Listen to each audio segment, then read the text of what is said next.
أعوذ بالله من الشيطان الرجيم بسم الله الرحمن الرحيم. Dear brother in Islam, Assalamu alaikum wa rahmatullahi wa barakatuh. السلام ورحمة الله وبركاته. يقول الرسول الكريم صلى الله عليه وسلم أن الأنبياء لم يورثوا درهما ولا دينارا، وبداية الحديث أن العلماء ورثة الأنبياء، وإن الأنبياء لم يورثوا درهما ولا دينارا وإنما ورثوا العلم، فمن أخذ به أخذ بحظ وافر. So the scholar, it is the hearts after the prophet. No more prophet, no more messenger, but our scholar now in the same position. And the prophets and the messenger, when he leave, he never leave money, but he leave knowledge. So the one he take the knowledge, he is a lucky one. And today we are very lucky. We have our dear brother, Dr. Hafeez-ur-Rehman. He with us today, and he is the sign of the high knowledge, mashallah. And we, inshallah, we enjoy with him tonight, inshallah. He's our speaker. تفضل. أعوذ بالله من الشيطان الرجيم بسم الله الرحمن الرحيم الحمد لله رب العالمين والصلاة والسلام على رسوله الكريم. Assalamu alaikum, brothers of Peace Academy, and thank you, Brother Abu Abdullah, for such a nice introduction. Last time when I was here, we discussed about Islam and science. Science is my profession, and when Abu Abdullah asked me to give another lecture, so I thank you very much for inviting me again. So I picked up this topic, Islam and politics. As brother said, it's very controversial. That's precisely the reason, because we talk about politics, we hear on TV, on media, and somehow a very different image is portrayed, particularly Islamic political system. So I thought I should discuss about this. And then I went through the YouTube and other search. I realized that there is not much about this topic. People don't talk about precisely Islam and politics, although it's very well connected actually. Islam cannot be completed without the mention of politics. If we, when you talk about Islam, of course, you have to go back to Quran and Sunnah, and because that's the source.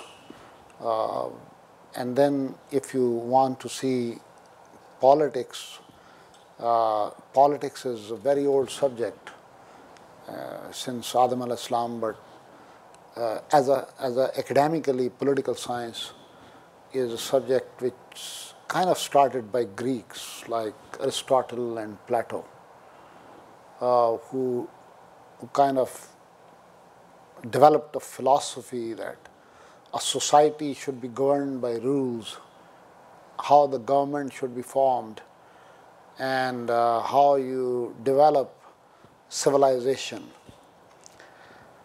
And then as society progressed, people grabbed different resources, and a political system which developed was like a monarchy, kings. A king will say, and that will be a law.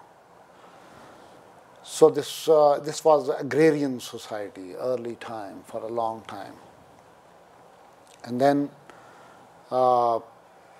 we saw out of this, people start demanding their rights, and they realize that all the resources virtually belongs to one center, a monarch.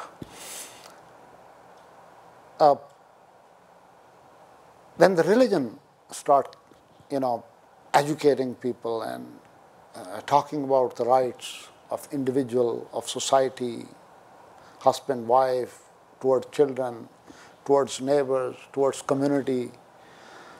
And we see in all the religion, I will not go to older religion like Judaism and Christianity, but they're all based on this principle.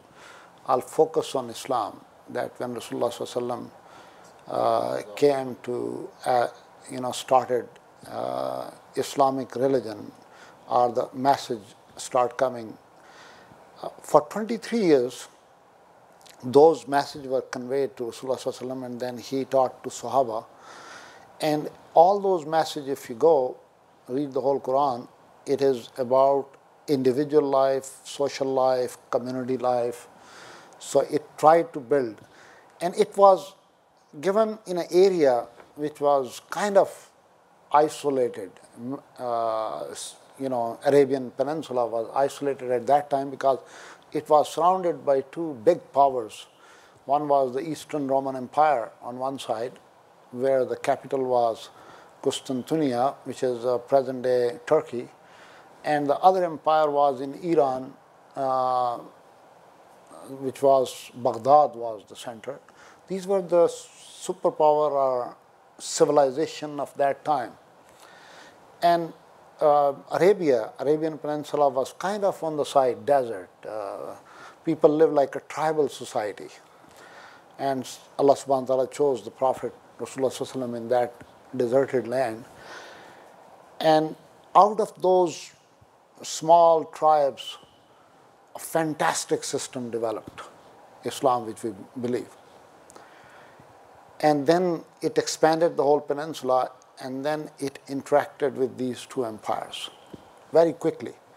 The first 23 years, first 13 years, it was only, message was towards realization of Allah subhanahu wa ta'ala, creation and all that.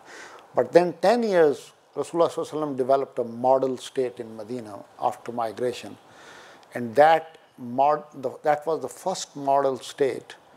But imagine, this was a very tiny state. It could be a community on the size of Riverside, because the people who migrated were hardly few hundred, You can imagine from Battle of Badr, only 313 Sahaba was there. So it was a small community. So you cannot call it a big government or something, but it was based on a system of a society where all the rule of law has been established. So it took 10 years for Rasulullah Sallallahu Alaihi Wasallam to develop this small state in Medina. And then after Rasulullah Sallallahu Alaihi Wasallam was gone, this society elected its first, you can call it a ruler or Khalifa, Abu Bakr Siddiq Radiallahu Ta'ala anhu. And he was done by some kind of election which was in gathering, like a caucus nowadays in the US. It's not like a voting process, but people of Medina gathered, and Hazrat Umar Radiallahu Ta'ala anhu stood up and nominated him, and everybody did a vote of confidence on Abu Bakr Siddiq, and he was kind of elected as Khalifa. Khalifa means a viceroy, because it's Hafeez-ur-Rasul. Because Prophet was gone, people were used to Rasulullah Sallallahu Alaihi Wasallam, so he was, since he was gone, so he was like his representative left, Hafeez-ur-Rasul. So he ruled only for 2.5 years, 2 years and some month. And he had many challenges. The moment he became Khalifa, there are two major challenges came. One challenge was that some of the tribe refused to pay the zakat. So during the time of Rasulullah Sallallahu Alaihi Wasallam, all the tribes were supposed to pay the zakat, just like Aqimus Salata wa Atu Zakata. It was collected by central authority and then distributed among the poor. So when those tribes refused to pay zakat, Hazrat Abu Bakr Siddiq declared war against them. It's called War of Rida. The second biggest fitna came that some people start declaring themselves as prophet, two of them. So he has to fight against two. And then as Islam was expanding in the neighboring state, so that was the third challenge. So after 2.5 years, when he was dying, he kind of nominated his successor, Hazrat Umar Farooq Raziyallahu Ta'ala, one of the great personality in Islam. So, and all the Muslim again show the vote of confidence, and he became the Khalifa. So the first time it came Khalifatul Rasul, so it was becoming complicated. So he took a title of Amirul Mu'mineen. So, and 10 years he ruled. Now, that 10 years is actually a role model of Islamic political system, or a model we can consider in today. I don't see, that was like a formal government where there was a army, there was a police, there was a social sector. So he established a form of government, a form of political system, and it kind of expanded all the way to Iranian Empire and all the way to Lebanon and Syria and all that, because these were part of Roman Empire at that time. So he developed this political system, which was kind of on the principle of Islam. Now, the big confusion today is, and that what is the political system of Islam? When this question is asked, most of the people say, well, Khilafat-e-Rashida. Well, Khilafat-e-Rashida total period span is only 30 years total, which is Abu Bakr Siddiq, Hazrat Umar, Uthman, and Ali. So if you count the total period, it's less than 30 years. But actually, during the time of Uthman radiallahu ta'ala anhu, after 6 years, the trouble started, because when Islam interacted with these empires, Roman Empire and Iranian Empire, it started getting influence, and it started becoming like a monarchy again, just like before it was a monarchy. So at that time, it was started becoming again a monarchy. So if today somebody asks what is the political system of Islam, I don't see a very clear answer of that. Is it democracy? Is it communism? Closer to that? Is it socialism? Or do we have our own political structure? Back when I was in the university in 60s and 70s, the whole world was divided into two superpowers. One was America, champion of capitalism and democracy, and Western Europe, and other was Soviet Union. Center was Moscow, and whole Eastern Europe and China, so the bipolar world. And at that time, I precisely remember many scholars in Islam, they thought socialism is very close to Islam. And they debated. One of great scholar, Maulana Bhashani from Bangladesh, I remember, he ran his whole political party on this, that socialism is very close to Islam. Other ulama said, well, no, democracy is closer. And this debate is even today.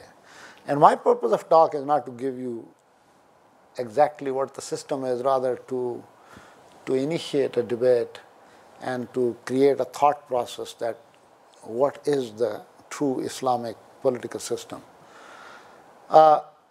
So the first thing we have to go is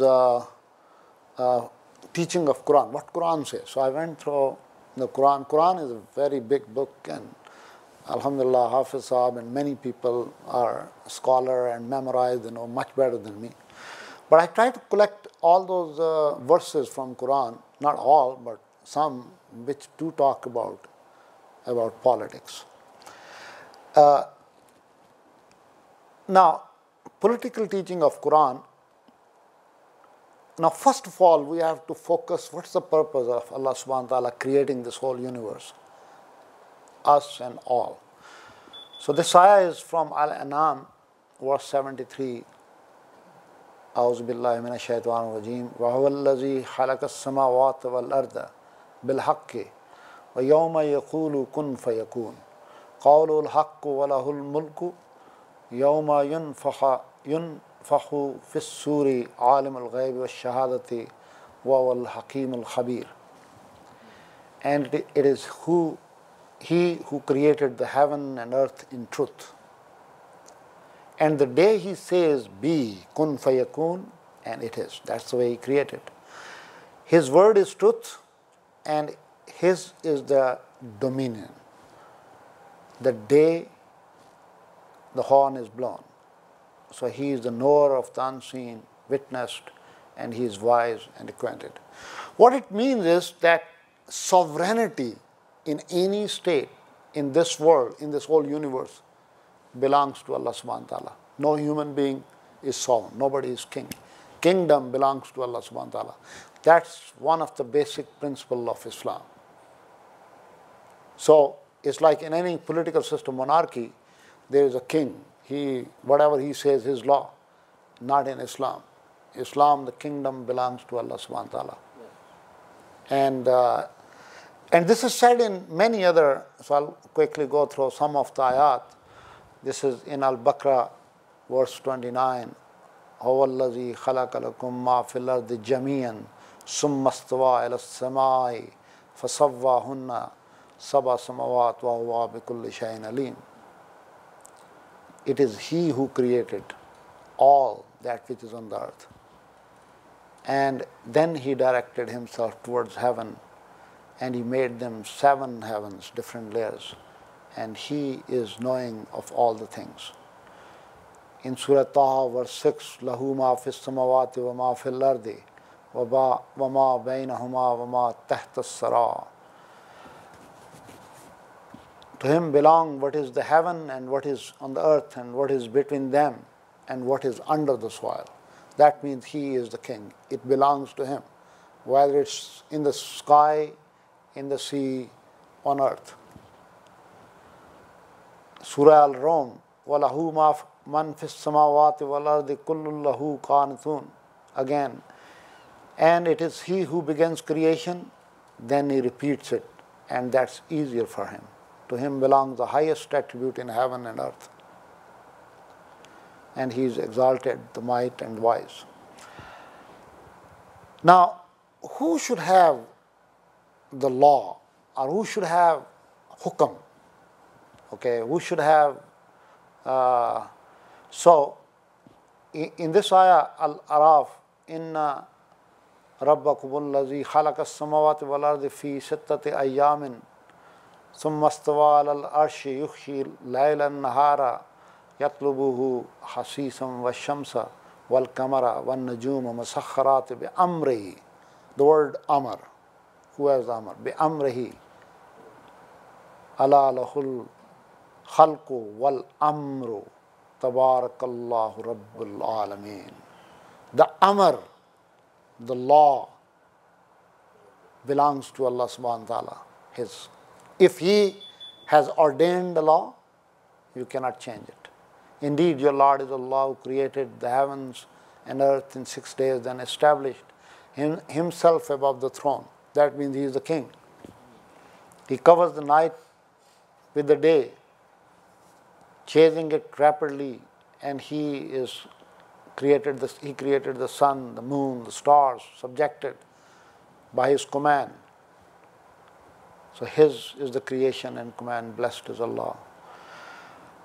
Now another sajda yudabbirul amra min as-samai ila al-ardi summa ya'ruju ilayhi fi yawmin kana miqdaruhu alfa sanatin mimma ta'addun.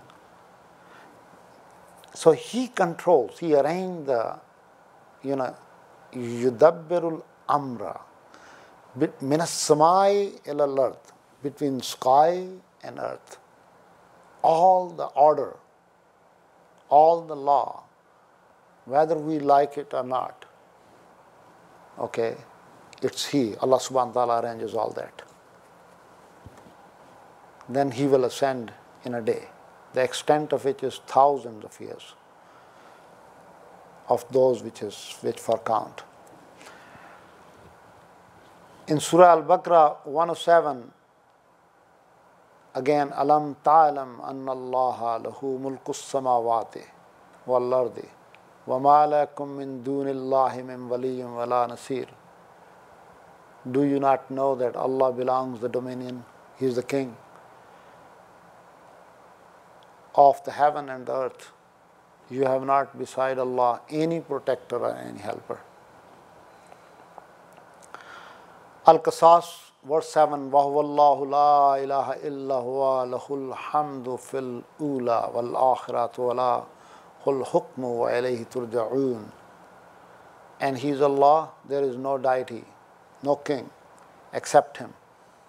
To Him praise in the first and hereafter. And He is decision to Him, and you will be returned to Him. Now, another ayah, قُلْ إِنِّي عَلَى بَيِّنَةٍ مِّن رَبِّي وَكَذَّبْتُمْ بِهِ مَا عِنْدِي مَا تَسْتَعْجِلُونَ بِهِ إِنَّ الْحُكْمُ إِلَى اللَّهِ يَقُصُّ الْحَقَّ وَهُوَ خَيْرُ الْفَاصِلِينَ. Say, indeed, I am on clear evidence from my Lord, and you have denied it. I do not have that for which you have impatient. The decision is only for Allah. Innal hukmu ilallahi. All the decisions, all the laws are from Allah. And in another ayah, قُلِ اللَّهُ عَالَمُ بِمَا لَبِثُوا لَهُ غَيْبُ السَّمَاوَاتِ وَالْأَرْضِ أَبْصِرْ بِهِ وَأَسْمِعْ مَا لَهُم مِّن دُونِهِ مِن وَلِيٍّ وَلَا يُشْرِكُ فِي حُكْمِهِ أَحَدًا. Again, the last, they have not beside Him and protected, He shares not His legislation with anyone. وَلَا يُشْرِكُ فِي حُكْمِهِ. That means all the legislation, the laws are made by Allah subhanahu wa ta'ala, ahad. Now, in this Ashura, again, it says, فَحُكْمُهُ إِلَى اللَّهِ. All the laws are from Allah subhanahu wa ta'ala. And in Al-Jathiyah, ala shariyatim min al-amri. You know the word sharia, which is kind of used in a very negative ways nowadays. Especially in the media, they kind of scare the people that there is something very bad, sharia, the Muslim will come and implement sharia. And so that's why I put this ayah that sharia is rule of Allah, that like brother said. ثُمَّ جَعَلْنَاكَ عَلَى الشَّرِيعَ عَلَيَّ شَرِيَةٍ مِّنَ الْأَمْرِ فَاتَّبِعْهَا وَلَا تَتَّبِعْ أَهْوَاءَ الَّذِينَ لَا يَعْلَمُونَ. Then we put you on an ordained way. It's the way of Allah subhanahu wa ta'ala, laws of Allah, for the betterment of humanity concerning everything in our life. So follow it, and do not follow the inclination of those who do not know. If somebody knows what the Sharia is or what the laws of Islam, he is ignorant. He doesn't know what is good for him. But if you follow Sharia, it's a blessing. The Sharias are laws of Allah subhanahu wa ta'ala. And you can judge each law. If it is wrong, you will not find anything wrong with those laws. But they present Sharia is like, you know, these, they will just catch the people and start beating with something or stone them to death, or, you know, it's a misconception. Sharia does not mean that. Those are hudud, punishment in every society. They have different kind of punishment. You know, you can put them in jail or capital punishment or all those things. Well, I will not go into that discussion. The punishment for the criminals is a totally different subject. So we'll go. So I want to stay with this politics. Another Saad 26, very long ayah. I did not put translation here, but again, there's only first part. Yadawu, Ya Dawudu. It's Dawud al-Islam. Inna jahalnaka khalifatan fil ardi fahkum bainan nas bil haqq. Allah subhanahu wa ta'ala asked Dawud al-Islam that I have appointed you Khalifa, my representative, so that on the earth, among Nas, Bainun Nas, among the people, you should do all the muamalat, all the decision, bil haqq, with truth. Okay, that's the concept of Khalifa. Now, this ayah, everybody knows, Al-Baqarah is the first 30, وَإِذْ قَالَ رَبُّكَ لِلْمَلَائِكَةِ إِنِّي جَاعِلٌ فِي الْأَرْضِ حَلِيفَةٌ قَالُوا أَتَجْعَلُ فِيهَا مَنْ يُفْسِدُ فِيهَا وَيَسْفِكُ الدِّمَاءَ وَنَحْنُ نُسَبِّحُ بِحَمْدِكَ وَنُقَدِّسُ لَكَ قَالَ إِنِّي أَعْلَمُ مَا لَا تَعْلَمُونَ. Very famous ayah. Before humans were created on this earth, there were other makhluqat. Jinnat were there, maybe animals were there, because we saw the dinosaur, populated the whole planet long before humans. So many animals were there, and malaika, of course, were created, maybe one of the earliest makhluk. So Allah subhanahu wa ta'ala told the malaika that I'm going to create a Khalifa. That was a great honor. And Khalifa means he will be viceroy. He will have powers like me. He will do whatever he wants to do. He can change the world. He can live any which way he wants. Khalifa means my Khalifa is going to be on earth. Then Qalu, in the Malaika said, somebody with powers like you, human being like matter, he will be depending upon resources of the world. So they will create fasad, okay? They will kill each other. They will destroy. And that's what exactly people did. Human race, that's what they did. We fought wars, devastating wars, Look at World War I and II, how many people got. Just now in our lifetime, in last 10 years, just go through what's going on in different parts where the war is. Even in the name of Islam, people go and blow up the bomb and kill 100 people and they say we are serving Islam. I don't understand what kind of Islam they have understanding and what they studied and where they studied. I haven't found anything in Quran what these guys, they portray. And they represent, and they took over. They become kind of representative, and that's why I felt, I think people who understand Islam, they should take the command. They should preach the true religion, not the false thing, Because they don't understand fasad. You see, atajhalu fiha man yufsidu, that people will go and do fasad, they will kill each other. And yasfikud dima, they will shed blood of each other. وَنَحْنُ, and we are nusabbihu bihamdika wa nuqaddisu laka. We praise for you, we pray for you. And what was the answer for Allah subhanahu wa ta'ala? Qala, inni a'lamu. I know ma la ta'lamu, but you don't know. What it means is that there is a purpose, that we will come out of these war, evolve. At one time, maybe in distant future, not in our lifetime, because I am quite old and I haven't seen that true ideal society which Islam wants to develop, a peaceful society where everybody exists together. Nobody has facade, no shedding blood. Everyone is protected, every poor is protected. every weak is protected. No powerful can go and take over resources from the weak.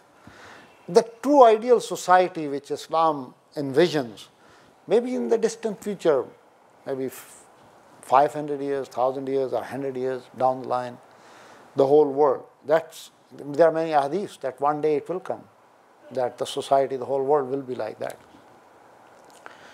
So that part, Qala inni alamu ma la ta'lamun, that means what I know you don't know, there is a purpose behind that. Now, the last one which I'll put here, Al-Araf, verse 10, وَلَقَدْ مَكَّنَّاكُمْ فِي الْأَرْضِ وَجَعَلْنَا لَكُمْ فِيهَا مَعِيشًا قَلِيلًا مَا تَشْكُرُونَ. That means human being, and we have certainly established you, human being, upon the earth. Established means with powers. You have something, as long as we live, we have some controls. Okay? And all the thing, livelihood, we can destroy it, we can live it, we can use it. But what we do is we try to control all resources. Who have known that in Mecca and Medina and that desert, world's greatest resource are just few feet under the ground? Nobody knew. Oil. At present, Saudi Arabia has the largest reservoir of natural resources. Almost 100% population is Muslim. But if I ask you a question, is the political system in that country is Islamic? Many Sheikh will say, yeah, it is like Islamic. But the truth of the matter is, it is not. It's a monarchy, kingdom. But in all these ayat says, king is only Allah subhanahu wa ta'ala. Monarchy is where you think it is your property. When you die, your son will become the king, and he dies, his son will become king, and it goes on and on. And that's the monarchy existed before Islam. That was Rasulullah sallallahu alaihi wasallam, when he left, he did not advise his ummah that after my death, well, he did not have a son, but he had a daughter. He did not advise the ummah that it remains, Khilafah remains in my family. Although some of the people, some sect do believe that.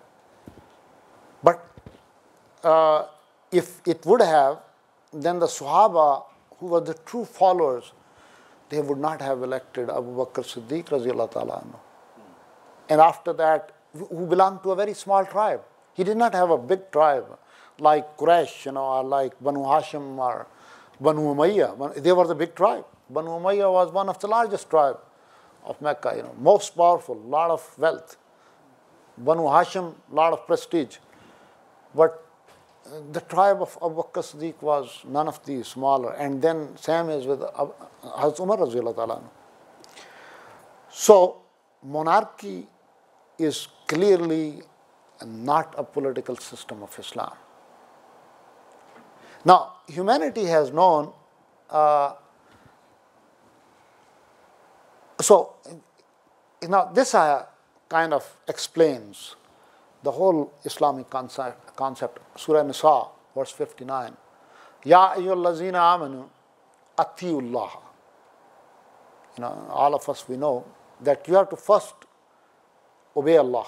If Allah has ordained some law in Quran, you have to do it. Just like wudu, it very clearly says for fard, you have to clean hand and face, even from washing point of view. So is marriage, so is divorce, so is all those hadith, all those laws. If Allah has said in Quran, nobody has the power to change. That's the first principle of Islamic political system. Wa atiyu Rasul. If Rasulullah sallallahu alaihi wasallam said something and did something, nobody has the power to change that. That becomes the second law. Wa ulil amri minkum.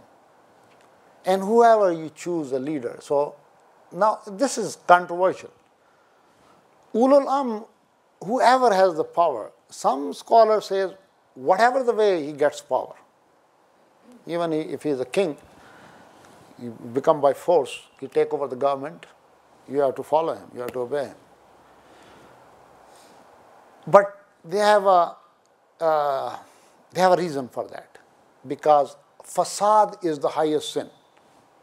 If you do a khuruj, you do a rebellion against the amr, then that is equivalent to disturbing the whole society. So that's why even Imam Abu Hanifa and Imam Malik both agree, because they were in a very strange time. Banu Umayyah empire was ending and Banu Abbas was taking over. Very turmoil in the whole Islamic world. So this question, political system, came to them, and they are the scholar, out of 4 Imam, Imam Abu Hanifa, Imam Malik, Imam Shafi, and Imam Hanbal came later on. So naturally this question was asked from them, okay, what should be the political system? And they are living in a monarchy. It started from Khilafah and changed into a kingdom. And that kingdom is, Banu Umayyah is going down. And Banu Abbas, last 15 years of his life, last 15 years he lived in Banu Abbas, Imam Abu Hanifa, and he lived almost entire previous life during the time of Banu Umayyah, so he has seen both empires, and they have even suffered from those atrocities from those empires, both Imam Malik and Abu Hanifa. So when you have atiyul, ulul amr, when you have to do following or you have to obey the power, that means it has to be just, it has to be Islamically, it's not a fasik or is fajr or a sinner who is the head of state or totally, so it does not, it is allowed, but fasad is not allowed. But anyway, so the law, first Allah makes, then Rasul, and then your elected representative or your representative. Now we'll discuss this, who are the representative, a little bit later. So authority belongs to them.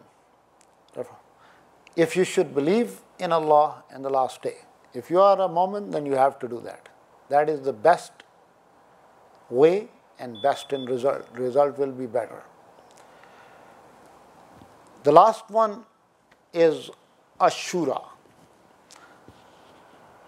Verse 38. وَالَّذِينَ أَسْتَجَابُوا لِرَبِّهِمْ وَأَقَامُوا الصَّلَاةَ وَأَمْرُهُمْ شُورَى بَيْنَهُمْ وَمِمَّا رَزَقْنَاهُمْ يُنْفِقُونَ وَأَمْرُهُمْ شُورَى بَيْنَهُم. All the mamlat, all the matters in society should be solved by consultation. This is the very important principle. The first ayah says, Atiullah, Ati Rasul, Atiul Amr. The second ayah says that all the mamlat which you do, even your leader, he has to have consultation. That's the sunnah of Rasulullah Sallallahu Alaihi Wasallam. That's also sunnah of Khulfa Rashidin.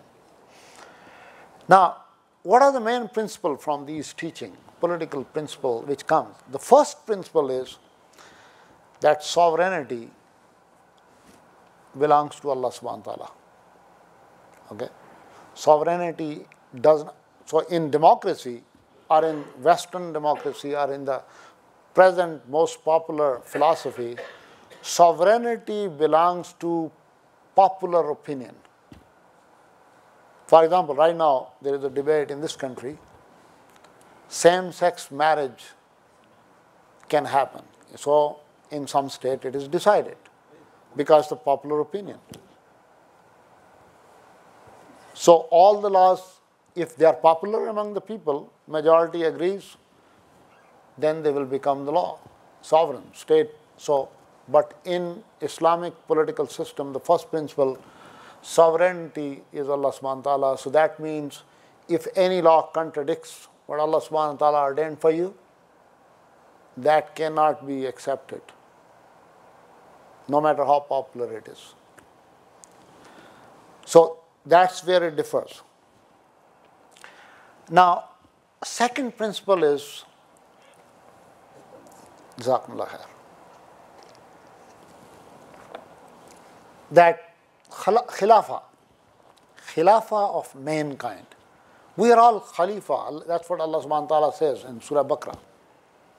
Human beings are Khalifa. Now, if we choose a leader, then we call him Khalifa or Amirul Mu'mineen,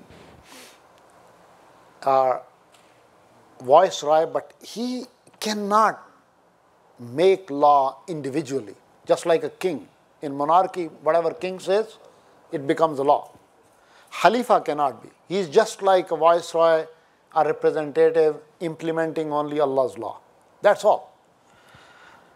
Now, the third principle is that all the laws, all the legislation has to be done by consultation, shura.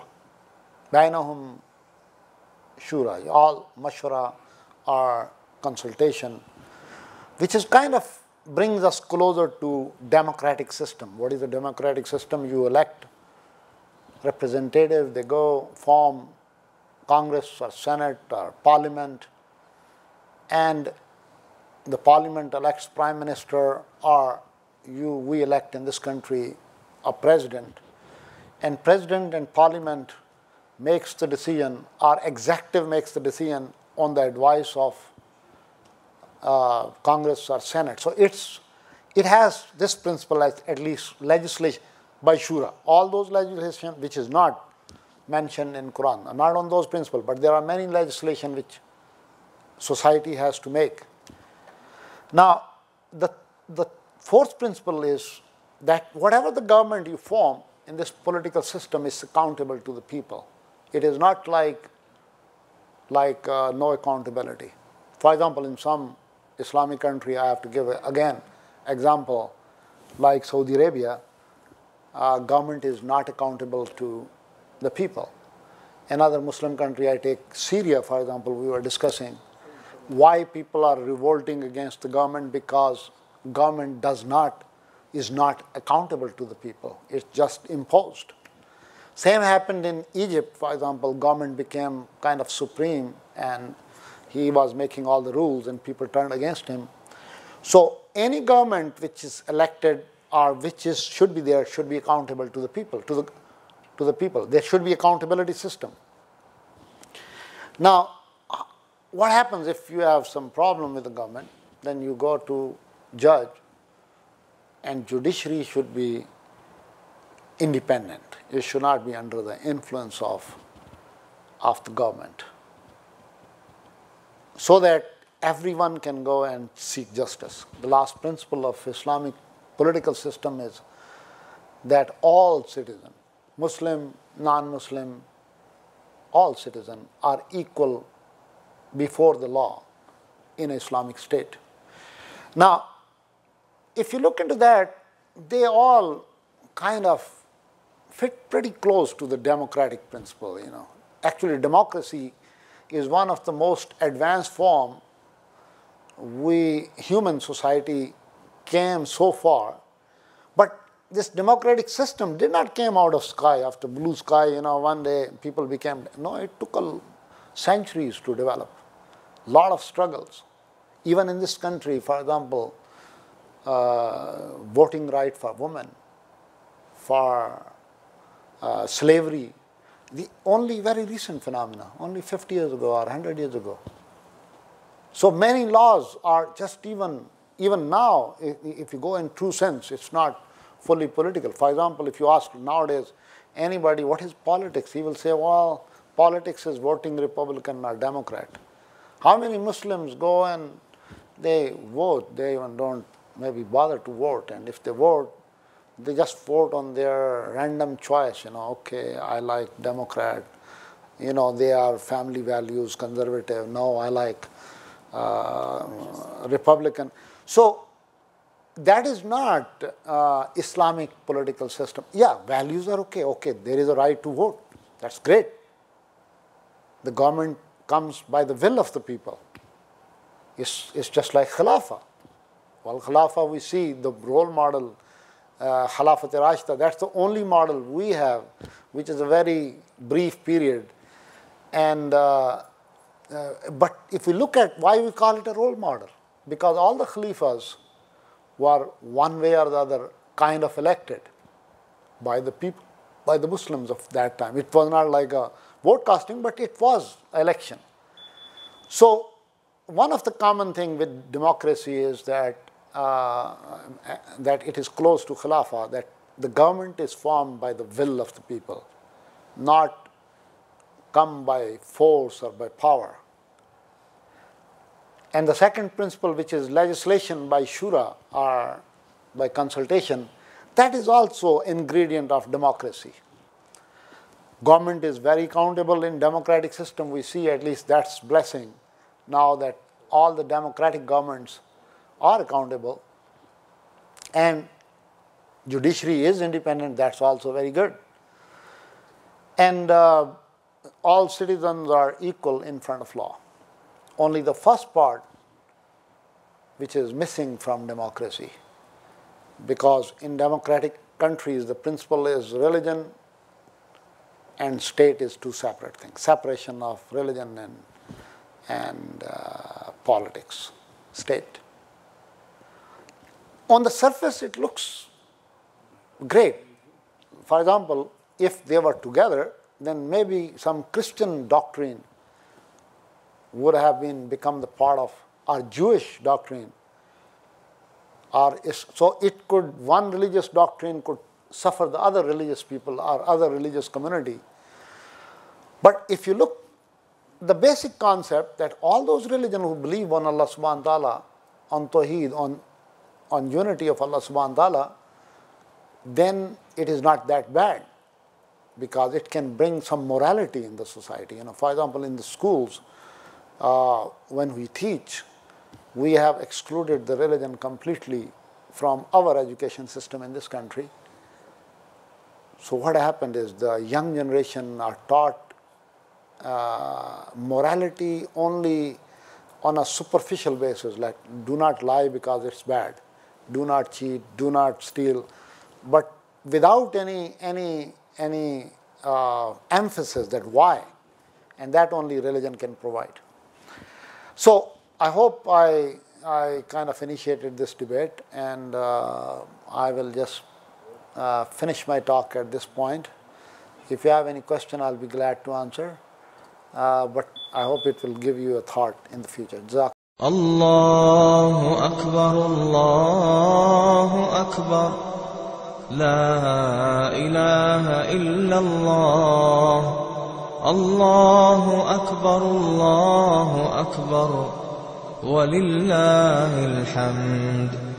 Allahu Akbar kabira, Walhamdulillahi kathira, Wa subhanallahi bukratan wa asila.